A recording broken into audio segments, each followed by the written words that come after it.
everyone, welcome back to my channel. My name is Sarah, and today I thought we would just talk about some new releases in the beauty world, as well as play around with a new palette I just received in the mail. This is the TATI Beauty Volume 1 of the Textured Neutrals. I have been a TATI follower for ages, and so when she finally launched her makeup line, I was so excited to get my hands on it. So I will be playing around with that today, as well as I want to talk about some new makeup that came out both at Sephora and at Ulta. So there's a mixture of high-end and drugstore makeup here. So first, I just want to briefly go over TATI Beauty. I'm sure everybody has seen this already, but I'm just too excited not to talk about it. It's a beautiful palette. It's a lot heavier than I was expecting, honestly. This is probably the heaviest palette I own, and I believe that's because the mirror she put in here, which honestly, 10 out of 10, this is a great mirror. It's super big, and you can tell it's not a cheap mirror. I really like how it can lay flat, or she said once you use it a little bit more, you'll be able to bend it back like a book almost. This is the inside of the palette. Again, I'm sure everyone has seen it, but there are 6 color stories, and in those color stories, you have different textures like matte, sequin, metallic, and glitter. And sequin was honestly the row that caught my attention. I know a lot of people look at this and get drawn directly to the glitter line, but for me, it was this beautiful sequin line that I don't have anything like in my collection. And if I do, it doesn't translate well on the lids. And even with the little amount of time I've been playing with these shadows, I can tell that these translate well on the lids while still having that beautiful texture. So I'm just gonna start making a look here, and let's go through some new beauty releases that are coming out. If you wanna know what I'm putting on my lid, I will put all the shadows that I'm using from this palette down in the description box below. I wanna kind of make this more conversational than anything, less than a tutorial, more of just talking. I actually got this inspiration by Lauren May Beauty. I've been kind of binge watching her channel recently. She just has these really great conversations about makeup that has been released, that's on sale, and I think she's a really great YouTuber out there that doesn't have a massive following, but definitely should, in my opinion. Okay, so first what I want to talk about is, we'll start with Sephora. Oh my God, it's snowing outside. So let's go ahead and start talking about new releases in makeup. Let's start with Sephora. Huda Beauty just came out with a new palette called Mercury Retrograde, and it's an eyeshadow palette, and it is beautiful. It catches your eye the moment you see it on the page there. I'm really drawn to this palette only because we're going into the fall time, and normally during this time, you start coming out with more deeper, darker, richer colors, and Huda came out with this really gorgeous pastel color palette that you would normally see more in the springtime. So I think it almost gave it an edge, because as you're scanning through the page of all new releases, you're seeing a lot of burgundies, burnt oranges, there's a bird outside. You're just seeing a lot of darker shadows, and then you have this nice pop of pastel, and it really draws your eye in. So I think that's really interesting. It does retail for $67. Unfortunately, I'm hearing a lot of bad reviews about this palette. I'm hearing that it doesn't translate as well on the eyes as people want, and not the quality that they expect from the Huda Beauty palette. So it's definitely not one I'm thinking of picking up, but it really did catch my eye. Moving on, Huda Beauty also came out with a brand new line of their mini eyeshadow palettes in the Obsessions line. They came out with a nude range. There is 3 different colors. They each retail for $29. There's a light, a medium, and a deep tone. Again, I think they're all pretty. So these are all really beautiful palettes. I have nothing bad to say about them.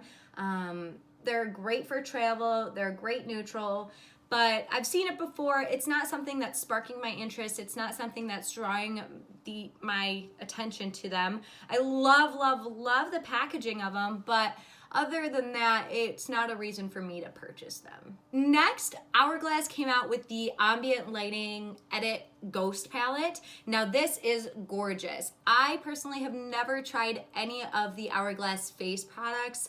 I really, really want to, but I've never gotten the opportunity. But I think this is a beautiful palette, and for $80, if you really want to try Hourglass, this is a gorgeous palette. It is very expensive, but I know that the VIB Rouge sale is going on right now, so if that's something you are looking for, I think that's a gorgeous palette, and I've only heard great things about Hourglass face products. So Laneige just came out with a new lip sleeping mask, which I absolutely adore their sleeping masks for their lips. Couldn't say one bad thing about it. I use it every single night before bed. I'm just kind of thrown off by this flavor. They came out with a mint, it's called Mint Xoxo. It is $20. Now, for like a regular lip product, okay, I can see this kind of working, but to go to sleep with, I just personally think that's a little bit nauseating to sleep with a mint chocolate chip scent going on your lips. I don't know, maybe that's just me, but I find that a little bit repulsive. Hard pass on the Mint Xoxo. Hard pass. Okay, next is Anastasia / Norvina. Are we shocked that they came out with more? Probably not, because they've just been inundating us with product. Now, I understand that they're trying to separate Norvina and ABH, but it still is all feeling like one brand, and it technically still is. And they just released their mini palettes. Now, they came out with two. They came out with the Mini Pro Pigment Palette Volume 1 and Volume 2. And now Volume 2 I love. And had it come out by itself, I definitely probably would have picked this up. But since it came out with, what, 4 other palettes, 3 big ones and another mini, it just doesn't feel as special. I have so much color inundating my eyes that it's just, I don't know where to look, what I want, and in the end, I just don't want to buy any of it because I just am being overwhelmed by the product. I don't know if anybody else feels this way. I'd be interested to see their sales on this whole line and if they really sold as much as they normally do with their palette releases, just because of the sheer volume that they've been putting out has just been nuts. So like I said, the Volume 2 is gorgeous. It has those beautiful sunset colors, that nice pop of teal in there, but with the whole line being pushed at me down my throat all at once, it's making me not want to purchase anything from the brand at this moment. I hope this changes in the future. I hope they kind of slow down, but at this time, I'm just kind of holding back from Anastasia. The Volume 1 is also pretty. It's not really up my alley. I'm not a big pinks and purples type of gal. I know there are those people. So for that, for those people, I think this is gorgeous. But again, I just wish these came out separately. That's my only thing about that. Last, from Sephora, I want to talk about the Urban Decay Sparkling Body Powder, the cherry one. They just need to kill this line. I think they drag out these naked palettes way too much. And I mean, they just came out with the honey line, and now they're throwing out this body powder from the cherry line that already launched. It's just way too much stuff. I find this super gimmicky. Do people even use these puff powders anymore? I don't know. They just remind me of something my grandma would use when she was getting ready back in the day. Not something I would reach for on a day-to-day basis now. Again, this just may be me, but personally, I think there was a time and a place for this product, and it was 10 years ago. So moving on to Alta, I'm super excited about some launches I'm seeing from there in the drugstore department, because it really feels like the drugstore is amping up their game. We've known they have been for a while, but for these specific brands, I'm really impressed with. The first one would be Essence. They're coming out with a Spice It Up eyeshadow palette, which if I was just starting out with makeup, these are the colors I'm drawn to, and this is a palette I would totally purchase. It reminds me of a Natasha Denona palette, the color, layout, the story, everything. I absolutely love it, and for $12.99, I think this would be a great purchase. Now, I don't know the formula on Essence's eyeshadows. I know I use their eyeliners and their mascara. I also have their Brighten Up face powder, which I love, but I've never tried their eyeshadows. But with this being such a low price, I would be more interested in trying one of these because I can afford it. And if this is something you're interested in, I know currently right now on Ulta.com and in store, Essence is buy one, get one 50% off. So another reason to check it out.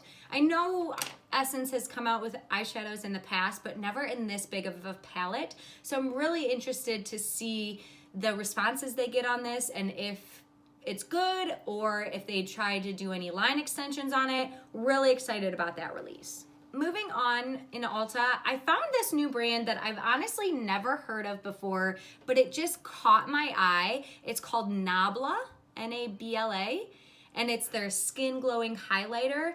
This in the packaging is beautiful. It's $24, so it's not technically a drugstore item, but oh my gosh, the packaging, the pressed pigment, it's beautiful. And they have multiple different colors. Again, there's no reviews yet, so I'm not sure how it works or if the pigmentation is there. But just from looking at it, I'm really drawn to this and I hope this is in stores so I can swatch it. Next from Ulta is the Ofra Sol Palette, which is only available online. It's $59 and honestly, it doesn't pop out to me at all. I'm over having a palette full of everything we need. I don't need my face, my eyebrows, my everything all in one palette. Some people do like that for travel, and maybe this is where that shines in that specific market.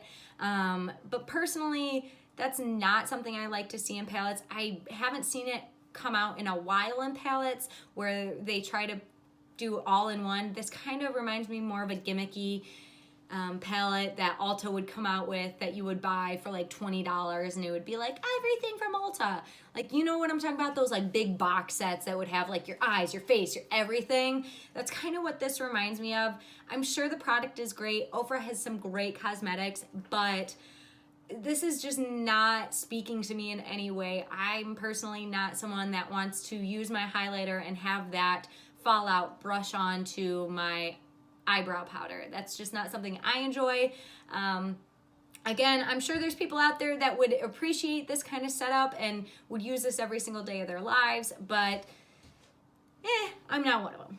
Okay, moving on with the last product in Ulta that I want to talk about, which I'm really, really excited about, is the new Makeup Revolution with Patricia Bright palettes. They came out with two palettes. Both are $25. One is called the Rich in Life Shadow Palette, and the other one is Rich in Color Shadow Palette. I think both of these are absolutely stunning. I think they bring colors in a palette to the drugstore market that normally wasn't there unless you went into Ulta stores and were at looking at the Morphe counter. But you can buy Makeup Revolution at like Walgreens or CVS, so it's more accessible, I think. For me, out of the two, I really love the Rich in Life palette. I think it has a great mixture of not only neutrals, but some pops of colors like those reds and those blues. That yellow in there is to die for. So those are my thoughts on new products that are coming out in Sephora and Ulta. I hope you guys enjoyed that. I'm gonna go finish up my face and put some lashes on, and I'll be right back. I was too lazy to put on lashes. What else is new? But either way, I hope you guys enjoyed this video. I loved talking about the new releases and my thoughts on them. If you guys like this video, please give it a thumbs up and give me a follow. And I hope to see you guys next week. Bye!